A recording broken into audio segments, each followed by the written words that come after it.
हाल में जो है सर, जिस तरीके से जो है सर कि ये पूरा बवाल हुआ सर्वे के दौरान जो है सर, अब जो है क्या कार्रवाई जो है सर की जा रही है? देखिए, आज संभल में नीचे करना थोड़ा। आज संभल में सुबह 7 बजे से लेकर 11 बजे तक जामा मस्जिद स्ट्रक्चर उसका सर्वे होना था कोर्ट के आदेश पर। कोर्ट ने आदेश पर जो सर्वे यहाँ आई भी थी एडवोकेट कमिश्नर के साथ, और उनके साथ पर्याप्त सुरक्षा बल भी था। जिलाधिकारी और पुलिस अधीक्षक भी साथ ही गए थे, और उन सब लोगों के साथ सर्वे करने जब टीम पहुंची, शुरुआत में सब कुछ ठीक था। लगभग 2 घंटे ठीक ठाक सर्वे हुआ, कोई दिक्कत नहीं थी। उसके बाद वहां पे उसी दौरान क्राउड इकट्ठी हो गई। शुरुआत में वो लोग कुछ नारे वारे लगाने लगे। उसके बाद थोड़ी देर बाद वहां पे पथराव शुरू हो गया।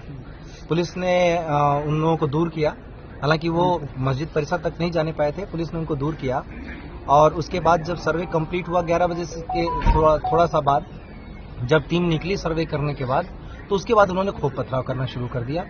2-3 तरफ से ग्रुप थे, एक जो सामने से था, एक दाएं तरफ से, एक बाईं तरफ से, वो लगातार पथराव कर रहे थे। पुलिस ने उसके लिए बल प्रयोग किया ताकि सुरक्षित रूप से टीम को निकाला जा सके, जो सर्वे की टीम है, और आंसू गैस के गोले भी छोड़े। जो प्लास्टिक बुलेट है उसका भी इस्तेमाल किया। इस बीच उन लोगों ने दूसरी जगह पे उनका जो ग्रुप था वो उसने गाड़ियां जलाना शुरू कर दिया। 3-4 गाड़ियां भी वहां पे जलाई गई, कुछ एक बाइकें भी जलाई गई हैं। उन लोगों को हटाने के लिए भी पुलिस ने फोर्स का इस्तेमाल किया। इस बीच में 2 ग्रुप आमने सामने थे, तो 3 ग्रुप बल्कि वहां पे थे 3 तरफ से। उसी बीच में गोली चली। गोली कौन से ग्रुप ने किस पे चलाई, कैसे हुआ, लेकिन उस बीच में जो गोली चली उसमें हमारे पुलिस अधीक्षक हैं, उनके पीआरओ के पैर में गोली लगी।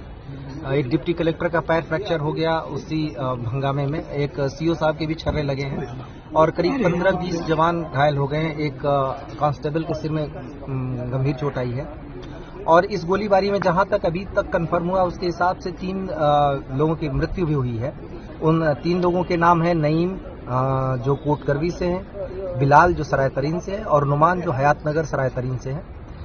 इन तीनों लोगों के अब पोस्टमार्टम की हम तैयारी कर रहे हैं, और जो स्थिति है अभी वो फिलहाल कंट्रोल में है। बीच में जो वो ग्रुप था, वो कुछ लोग घूम के चले गए दूसरी तरफ, नखासा की तरफ, और वहां पर मैं और डीआईजी साहब मौजूद थे।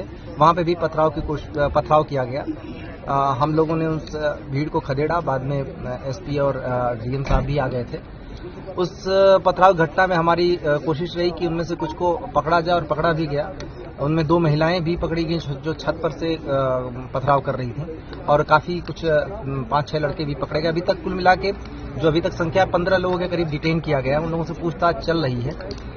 ये निश्चित रूप से एक उकसावे के अंदर की कार्रवाई है, जिसमें जानें भी गई हैं।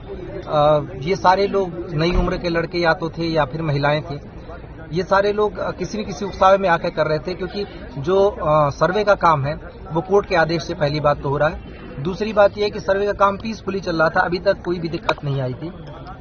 तीसरी चीज ये है कि सर्वे में कोई ऐसी चीज नहीं की जा रही है जिससे मस्जिद के स्ट्रक्चर को उसके साथ छेड़छाड़ की जाए, बल्कि आज जो पथराव हुआ उसमें मस्जिद के ऊपर पत्थर जरूर चलाए गए, क्योंकि वहां पे टीमें थी, तो मस्जिद पे भी पत्थर चलाए गए। मुझे नहीं पता मस्जिद को नुकसान हुआ या नहीं, लेकिन खूब जम के मस्जिद पर भी पथराव हुए, जो एक तरीके से देखें तो ये उनके धर्म के हिसाब से भी गलत है।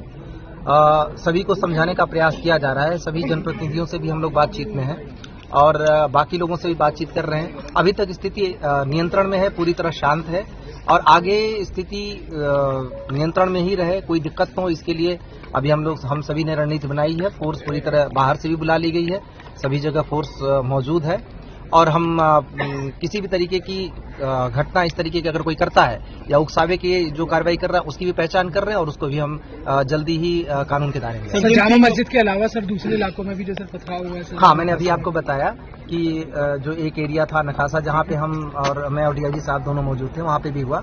वहाँ पे खदेड़ दिया गया। वहाँ पे ऐसी कोई चीज तो नहीं आई कि कोई इंजरी ऐसी चीज हुई हमारे जवानों को ही जो पत्थर से लगा, लेकिन हमने कुछ लोगों को अरेस्ट किया। उसमें 2 महिलाएं भी थी जो छत पर से पत्थर चला रही थी, उनको भी अरेस्ट किया है, और हम उस पर आगे की कार्रवाई कर रहे हैं। जो इसमें जितने भी चीजें हैं सबकी एनालिसिस हो रही है, उस पर हम आगे की कार्रवाई करेंगे। लोगों से अपील लगातार की जा रही है, पुलिस अधीक्षक ने भी अपील की, जिलाधिकारी ने भी अपील की, हम दोनों मेरे और डीआईजी साहब के द्वारा भी लगातार अपील की गई है कि किसी के बहकावे में आके इस तरीके की हरकतें न करें। इससे जीवन को खतरा तो है ही है, शहर के अमन को भी खतरा है, और सबसे बड़ी बात है कि इसमें से कई लोगों का भविष्य बर्बाद हो जाएगा।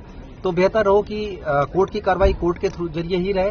कोर्ट में अपनी बात सबको रखने का अधिकार है और मौका भी है, और कोर्ट में अपनी बात रखें, इस तरीके की हरकतों से दूर रहें। सर, जिन 3 लोगों की मौत हुई है उनमें से जो नईम का परिवार है वो ये आरोप लगा रहा है कि पुलिस की गोली लगने से उनके लड़के की मौत हुई है। देखिए, इसमें पहली बात तो ये कि वो इस बात को जितने सारे लोग हैं वो सबकी पुलिस के पास भी वीडियोग्राफी मौजूद है। जितने सारे लोग वहां आए हैं उसमें पथराव करने आए थे। इसके बाद पहली बात जो ये अगर इस बात को अगर मानते हैं कि उनका बेटा पथराव करने गया था या कोई भी व्यक्ति वहां पथराव करने गया था, उसमें क्या अनटुवर्ड्स इंसिडेंट होते हैं, ये पहली बात को जिम्मेदारी उनको लेनी चाहिए। क्या वजह थी जिसके लिए पथराव करने की आवश्यकता थी, कौन सी आपदा आन पड़ी थी, किसको किसने क्या किया या पुलिस प्रशासन ने क्या किया, पहले तो उनको ये देखने की जरूरत है।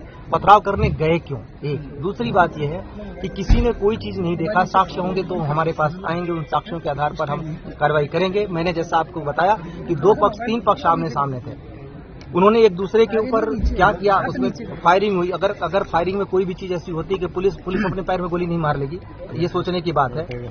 हमारे यहाँ हाथ में आप देखें कि पुलिस के टीयर गैस और जो प्लास्टिक के बुलेट है जो भगाने के लिए अनुमन्य है, उसी के तहत कार्रवाई की जा रही थी, और मीडिया का भी पूरी रिकॉर्डिंग है। तो उसमें कोई किस आरोप लगाने से पहले ये सोचे कि, और पूछना चाहिए सबको सवाल कि उनके बच्चे, उनके परिवार वाले उस जगह पे पथराव करने क्यों जा रहे हैं, क्या वजह आ गई, क्या हो रहा है ऐसा जिसकी वजह से उन्हें पथराव करना चाहिए। तो सबसे पहले तो सवाल सोचने की ये है, कोई भी इस तरीके का इल्जाम लगाने से पहले खुद को देखे कि कोई ऐसी धर्म का काम करने नहीं जा रहा था, कोई पुण्य का काम करने नहीं जा रहा था, किसी की मदद करने नहीं जा रहा था, पढ़ाई करने नहीं जा रहा था, नौकरी करने नहीं जा रहा था। पूरे शहर को इन लोगों ने आग में झोंक दिया, झोंकने की कोशिश की। हाँ, हमारे सारे जो जवान हैं अपनी जान की परवाह किए बिना उसको झेल रहे हैं, देख रहे हैं। अगर ऐसा ही होता कि पुलिस को गोली मारनी है।